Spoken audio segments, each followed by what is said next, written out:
Greetings and welcome back to the lab. Now we're going to go for our first real episode. The first episode of the series was just me setting up and actually doing a review of this mat that I have here. But I went ahead and bought some kits, and this is the first one, which let's quickly take a look at the Amazon listing. And as I said before, I'm going to put the listing in the description as well as a search for the same product, because if everybody buys from the same listing, the price may go up. So let's take a quick look at that. Okay, this is DIY electronic kit LED gyro DIY welding kit rotating lantern inline components DIY electronic soldering project. There's a lot of repetition there. Ultimately, this is a top. Let me see if I can find another picture here.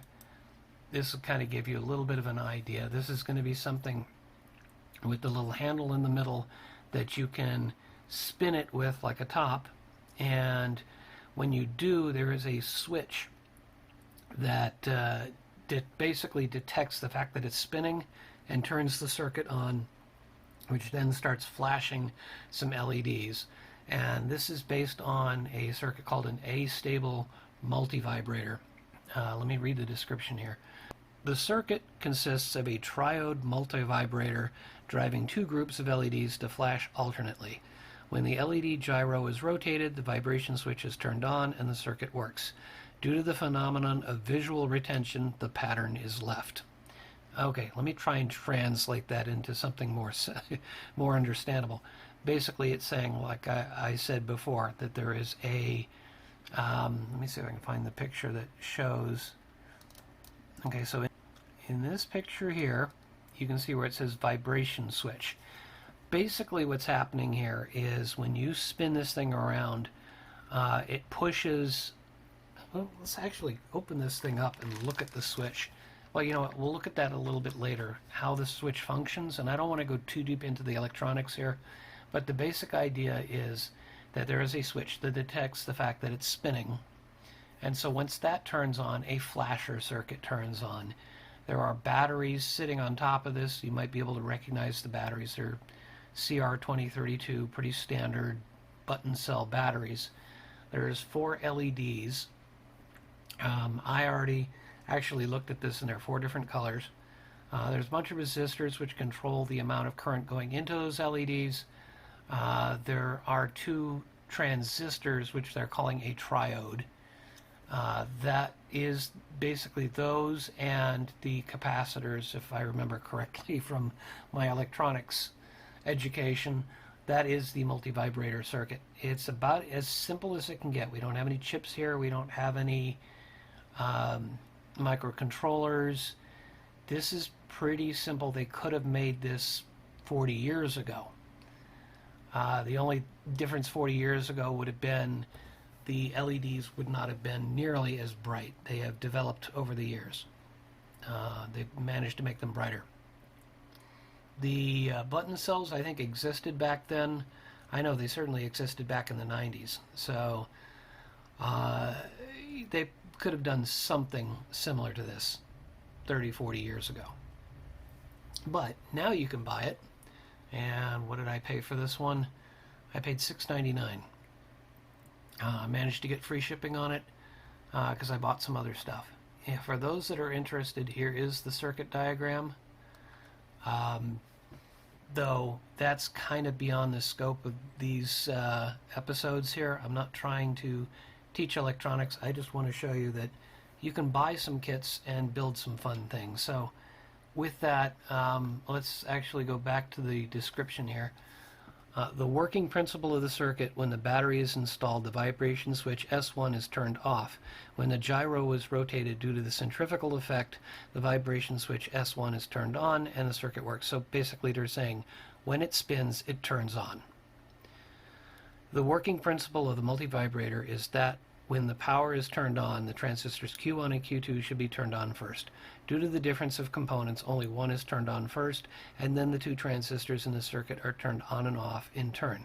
And the cycle glows, so there will be multiple dashed patterns. Well, okay. Translating this a little bit simpler, there are some electronic components on here. They are similar components in sort of two halves of the circuit, but because there are variations, there are tolerances in electronic components. While both of them should in theory turn on at the same time, in reality, because of those little differences, one will turn on first. Once that first one turns on, it'll cause the other one to turn on and it will turn off, and they'll go back and forth. So that's basically what they're saying. And as far as the multiple dashed patterns, basically the lights are going to blink, and as it's spinning around, you will see what looks like dashes, because instead of a little point of light for the LED, you're going to see it spinning, so it's going to look like a dash. It continues. It can not only develop skills for welding, learning, but also complete a funning LED flashing light toy to blink. I have to laugh at what they're saying, so I'm tripping over my own tongue here. But also complete a funning LED flashing light toy to bring fun to life. Basically, you're saying it's a fun toy. Required tools: electric iron. That almost sounds like if you were ironing your clothes. They're talking about a soldering iron. 30 watts. So basically, it has to get hot enough to actually work. And actually, now that I think of it, I'm going to turn mine on. Solder wire. So solder, 0.8 millimeter. You don't necessarily need to have it the exact size, as long as it's not too thick to be able to solder the joints, and we'll talk about that in a little bit. Tweezers, oblique pliers, and a multimeter. I'm going to do this without those things unless I really need them. So let's go ahead and break open this kit, and we'll switch back to the main camera. And here is the package. Here is what you end up seeing. There are parts inside, and there are what appear to be instructions. I hope it's instructions. That would help. If you're not familiar with the process and you're trying to figure it out, instructions really do help. So here's a bag of parts, and the circuit board, and they included 2 batteries. Fortunately, the batteries were put in separate packages, otherwise they would have shorted against each other. So that's a good thing. Now let's take a look at these instructions. I can already see there's a QR code on here. And there we go. Oh wow. Alright, they printed quite a bit on here. Alright. Outline. Let's see if I can get that lined up on camera here. The circuit is composed of a multivibrator composed of a triode and a vibration switch. The oscillator controls the 2 groups of light-emitting diodes to alternately emit light. When the top is rotated, see, I told you it was called a top, the vibrating switch is turned on due to the centrifugal force, and the light-emitting diodes emit light. Due to the persistence of human eyes, it seems that the LED emits a linear light effect for a period of time. We'll see that at the end, hopefully. Circuit schematic diagram, component layout diagram, tutorial, QR, enter website tutorial. So let me see if I can't sort of flatten that out. So if you want to take a screen capture of that and go look it up, I'm not going to bother. I think I can pretty much figure this out. And hopefully these instructions are enough. Let me make sure I've got that on camera here. The working principle of the circuit. When the battery is installed, the vibration switch S1 is disconnected, so the circuit does not work. Basically, they're saying it's off if it's not spinning. When spinning the top, due to the centrifugal force, the vibration switch S1 is turned on and the circuit works. The working principle of the multivibrator circuit is that when the power is turned on, the 2 transistors Q1 and Q2 will compete to be turned on first, but due to the difference of components, only one tube is turned on first. I think when they say tube, they mean one LED, one light. Then the 2 triodes in the circuit turn on and off in turn, and the 2 light-emitting diodes emit light continuously. When the spinning top the bright LED will appear a straight line effect because the lights are arranged in a staggered arrangement. At the same time, every two lights are alternately lit. So there are multiple dotted shaped patterns. Okay, I think what that boils down to is there are, on this circuit board, apologies for the shininess of that, there are spaces for 4 LEDs right next to my right thumb here. And I think it's wired up in such a way that if you counted like from the top, 1, 2, 3, 4, first 1 and 3 will light, and then 2 and 4 will light, and then 1 and 3, and then 2 and 4. So by having them in alternate, it looks better than just having 1 and 2 and then 3 and 4.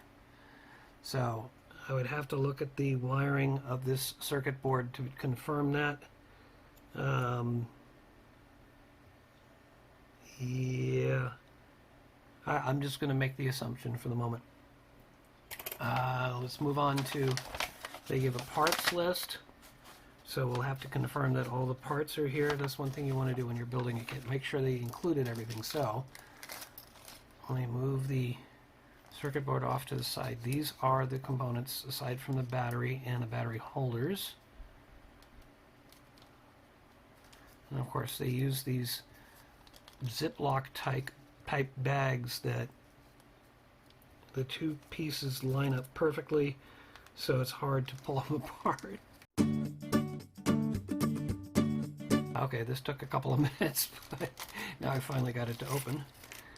Alright, you want to be careful dumping them out. You don't want to have parts rolling across your table, but like I said, I have a magnetic mat here, so a lot of this is going to stick. Like I can see the battery holders are sticking very well. Let's separate those out for the moment. Move everything down. Let's look at the component list. So ceramic capacitors C1 and C2, that would be these components here. These should be non-polarized, which means you can put them in either way. 8th watt resistor 1K and an 8th watt resistor 1 meg. So for the 1K, that's there. I got 2, which I'm guessing are the 1 meg. I'm going to pull out a magnifying glass and my reading glasses to confirm because they're so small. NPN transistor, we need 2 of those. That would be these components here.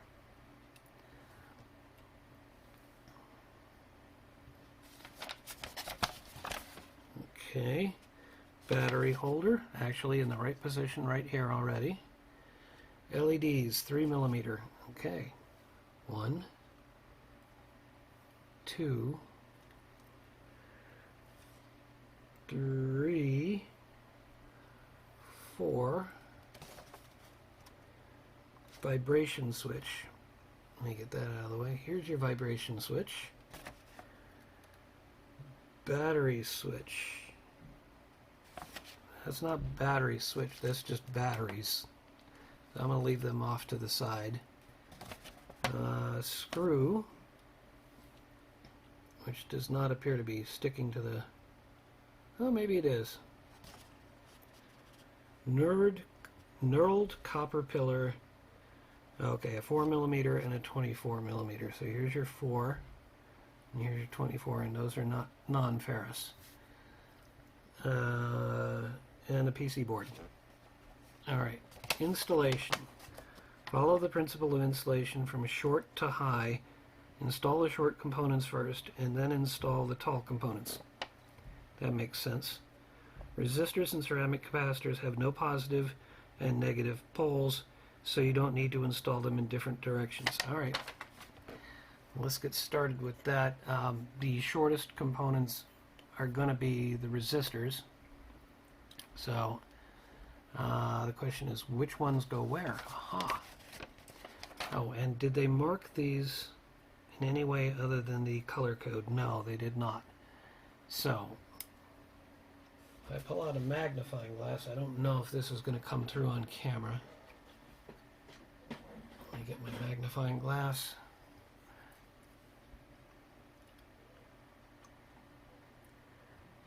I'm trying to look at this. I don't know if that's going to come through or not. But there are color bands on these. These resistors are so small it's going to be impossible. But process of elimination. I got 4 of these. I got 2 of these. The 4 similar resistors according to the circuit. 1K, 1K. Yeah, so the 1Ks go right up. Oh, good. They do have it on the diagram. Let me put a magnifying glass on the diagram. Yeah. So, I don't know how well... Oops. Wow. Okay, the angle of the camera is a little different. Let me see if I can't do that now. So hopefully that's coming through, but the 1Ks go in the middle and the 1 megs go on the outside. So the 4 go in the middle and the 2 go on either side. That means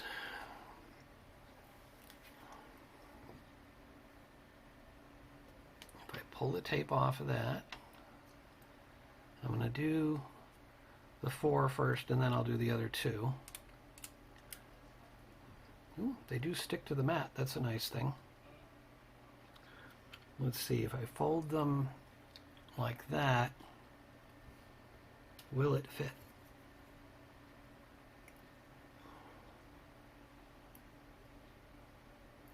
I'll tell you honestly, I really need my reading glasses. Alright, reading glasses so I can see what I'm doing.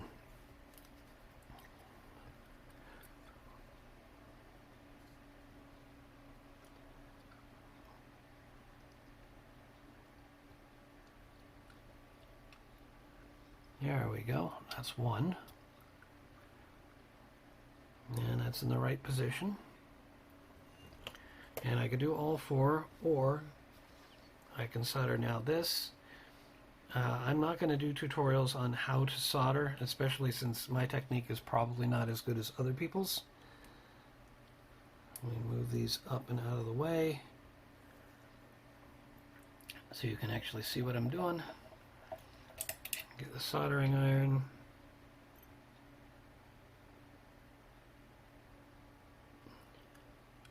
There's 1. There's 2.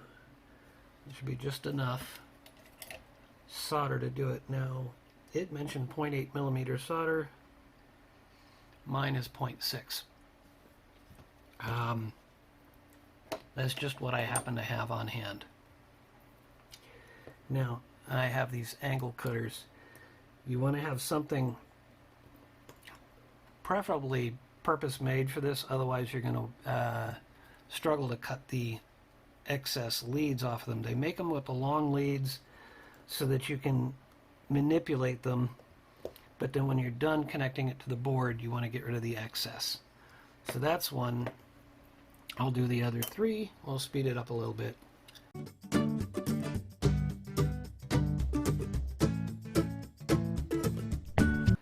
Okay, I've moved a few things around. I got 1 more to cut here. If you have trouble when you're building a kit like this, keeping the components in, you can bend the leads sort of in the outward position like that, and that'll help keep them in.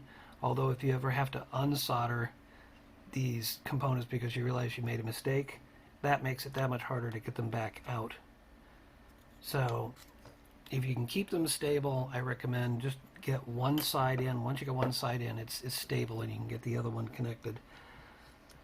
Okay, that takes care of those 4. Now I have the other 2. I'll build up my junk pile just above the board here. Now I got the other 2.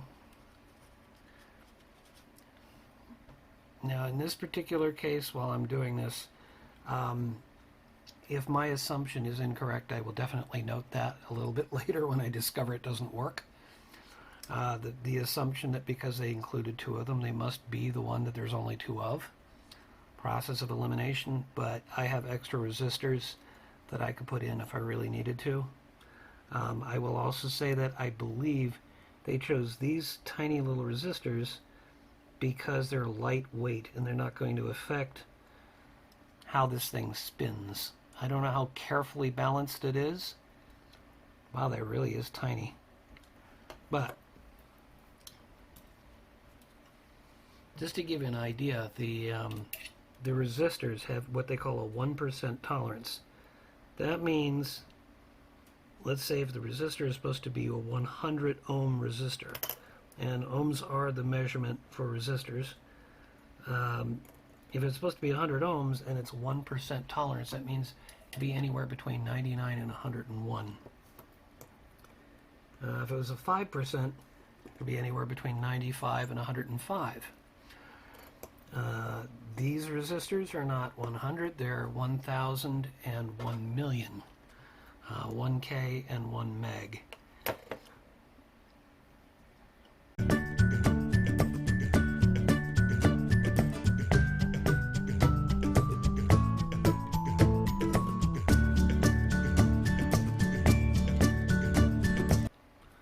Okay, that's the last resistor, but because these are connected so close to each other, I'm going to take a moment with the magnifying glass to make sure I don't have what they call a solder bridge, which is kind of what it sounds like.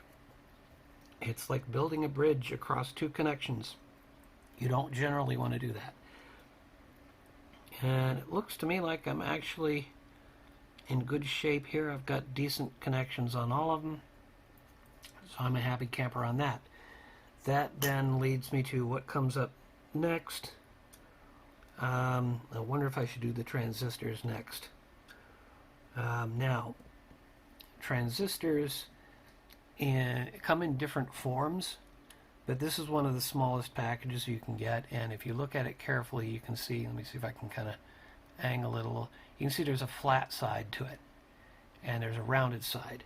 And if you look at a circuit board that's supposed to take these kind of transistors, hopefully what they've done for you is they've set it up so you can see which side is the flat side and which side is the curved side. So here's the flats and the curves are on the other side.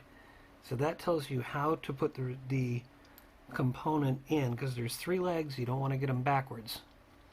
These are polarized in a sense. You can put them in backwards. The resistors you cannot. The capacitors, this particular type of capacitor in this circuit, you cannot put in backwards. And that's what they were saying in the instructions. I'm going to spread these pins out just a bit, which will help me put them in.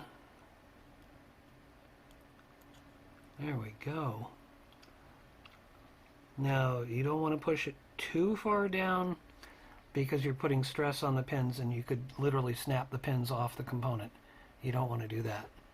So that's that in. Let me make sure I got the flat side matching. Yep. Now once I get the first one soldered on, I'm going to make sure that it's straight on the other side of the board there.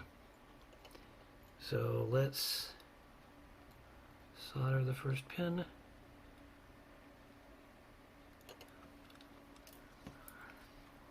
You also don't want to apply heat for too long, because you can actually burn the components. So I could see that it was slightly crooked there, so I've straightened it out. And that'll make it easier for me to get soldered in and looking reasonably neat. Neatness counts only for presentation. As long as you get things connected the right way, it doesn't really matter if they're a little bit crooked. I used to wonder about that when I took apart all electronics when I was a lot younger, and it's like, oh, I wonder what happens if I bend this component over. Does it affect it? No, in those particular cases it would not have. There might be some components that are sensitive to that. What comes to mind is if you had an old mercury switch, those basically have a little mercury ball in them that allows it to, it's a tilt switch, so when you tilt it over in one direction, it makes contact between a couple of points, but then when you tilt it back, there's no connection. I think they use those in pinball machines. Okay, so I've got the flat side in the right direction. It doesn't require a whole lot of solder. You want to do it reasonably quickly, and while I'm not the greatest at soldering, there is something to be said for experience. The more you do this, the easier parts of it become. I also don't have the steadiest hand, which is why I don't want people to use these as tutorials on how to solder. Okay, we'll get the transistors in. I think we can put the capacitors in. And just for the sake of neatness, I'm going to put them. There is a little bit of writing on one side and no writing on the other side. It says 104, and the instructions say that that is a 0.1 microfarad 104. It says it right on there. And capacitors are measured in microfarads. And if these were polarized capacitors, there would probably be either a dark spot on one side or you'd have a plus sign somewhere. The dark spot actually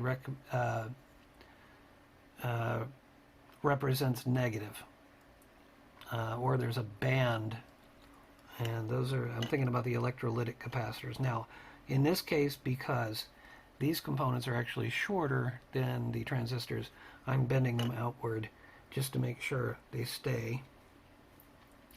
The whole thing is a little bit fiddly. You can get something called helping hands if you really need to keep things stable. Like this whole thing wants to turn while I'm trying to solder it. But I'm just going to kind of take my chances and try and get this done.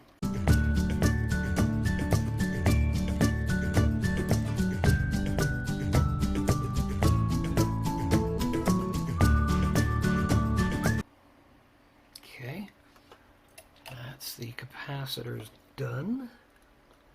Just clip off the leads.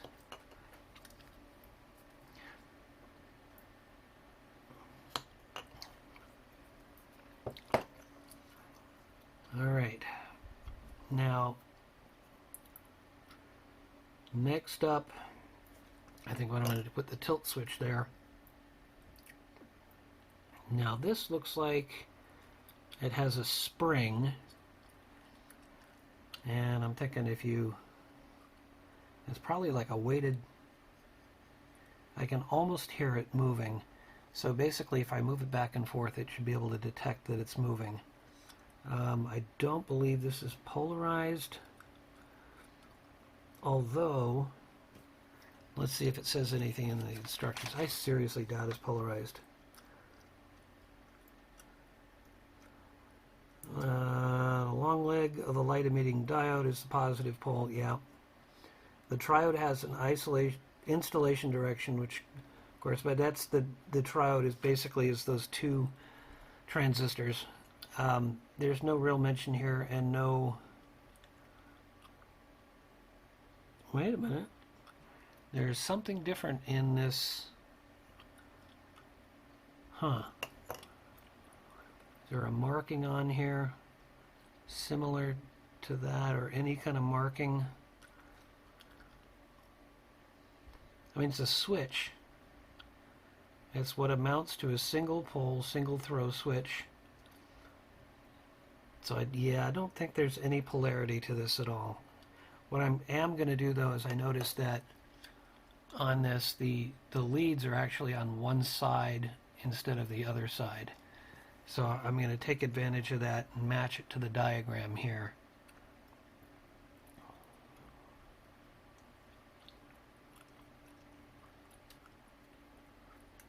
There it goes.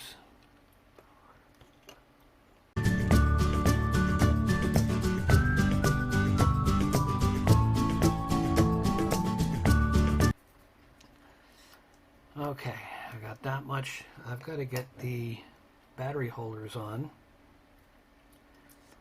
Now I suspect the idea here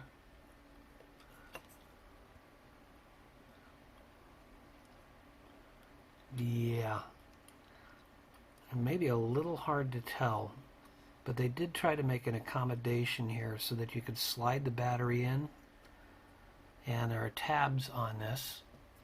So I think those tabs go in the hole, but there's also just a little marking right there. Let me see if I can point at that a little bit better. Use my knife. There's a marking right there and right there on that one. So I think the idea is that's just there to stop the battery from pushing. Once you push it in, stop it from pushing back out.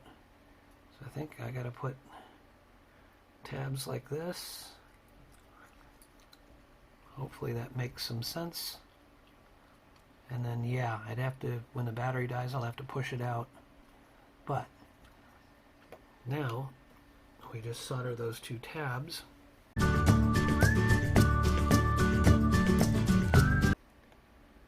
Heat up the joint, add the solder, not the other way around. There you go. That's got one. Let's get the other. That's got all this put together. Hey, it's actually trying to stick to the mat. That leaves us with the batteries going in or not, and it leaves us with the LEDs. And so one trick if you want to figure out what color LED you have, when the LEDs are like this, where they have a clear case, the longer lead is always positive. And this is a battery similar to those that I just happen to have handy. And so the flat side is positive, and the sort of textured side is negative. And there we go. That is a red LED. Hopefully that's coming through. Yeah, I'll shine it on the mat. So there's red. Let's say we put red in now. Now, how should I do this? Red, green, blue. We'll start with red. And on the board here, let me grab my knife pointer, where it says D1, I'm hoping that comes through. There's a little plus sign, and that tells me what direction. That means the long leg goes into that hole.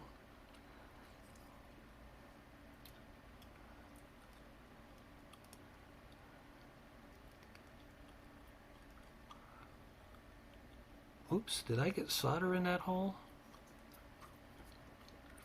Oops. That's not good. Alright. I could try and desolder. Hopefully you don't have that problem. But what I'm going to do is, let's see if I can't very carefully... Nope, I'm going to have to try and desolder it. Now it's on the other side. And here's a tool they don't mention, but I happen to have a solder sucker. Actually, that's old solder that I used, that I pulled out of something else. So I basically need to put my soldering iron where that extra solder is, heat it up,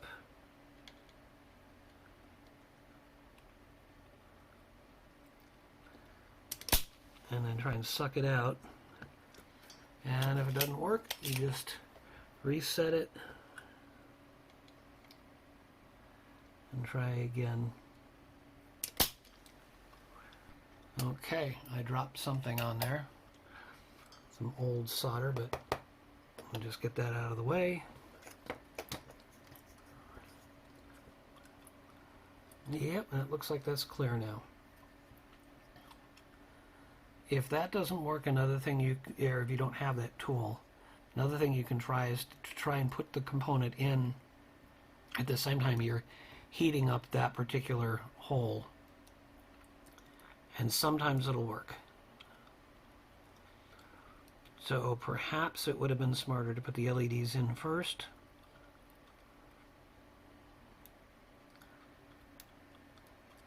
I'm living dangerously here. Alright, now these should, yeah, that bottomed out. Now I got the leads on the other side. I'm going to bend them just a little bit so it'll stay in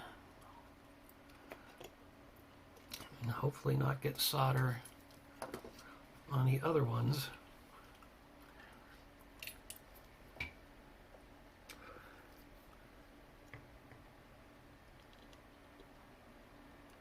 Okay, a little bit of solder there. Oops.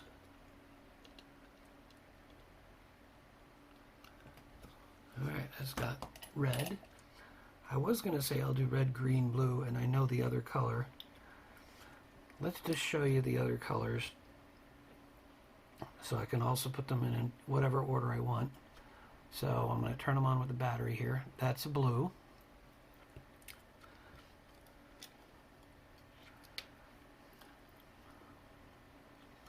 And there's the fourth color, yellow.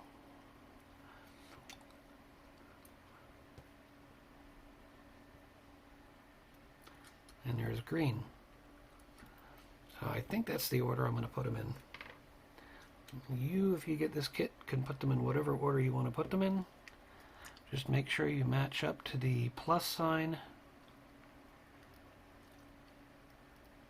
Let me make sure I got that right. Yep.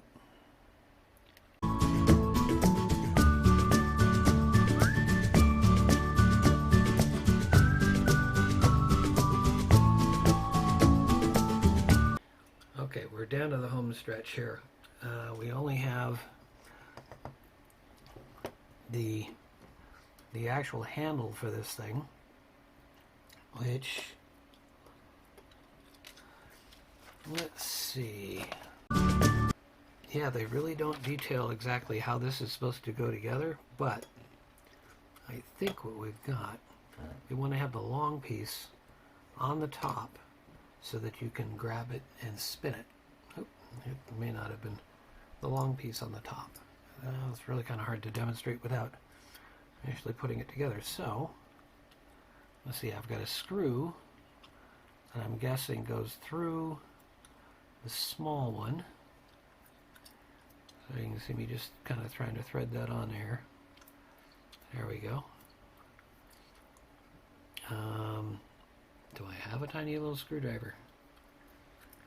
I might have a tiny little screwdriver handy, but I can almost do this without that. I think I got enough of it. I can stick it through the bottom here. I can get the big one, and then I can ultimately grab the screwdriver and screw it all together. There should be enough of that for me to grab onto.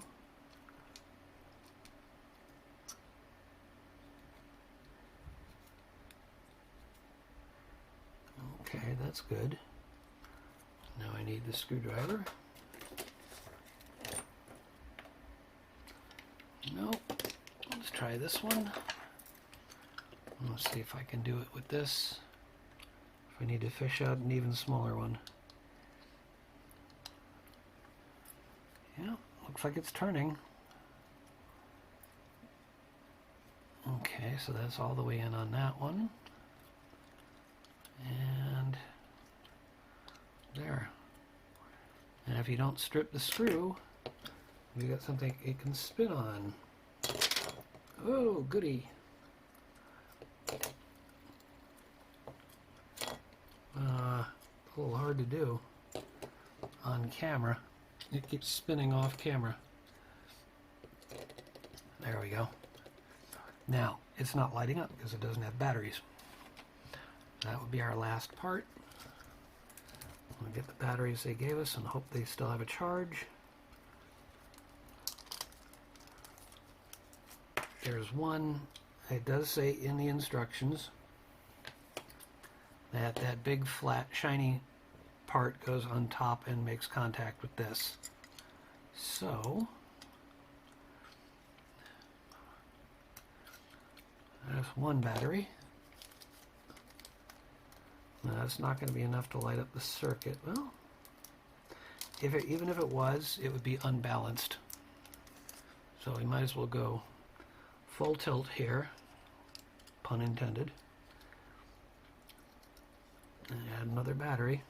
And you can see the batteries are in, and as they were saying, the switch is off. this switch here is not activated. But when I spin it, if everything works the way it's supposed to,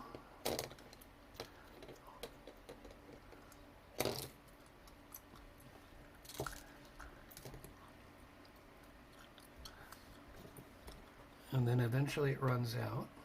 But let's see if I can get one good shot here. Yeah, if it slows down enough, it doesn't.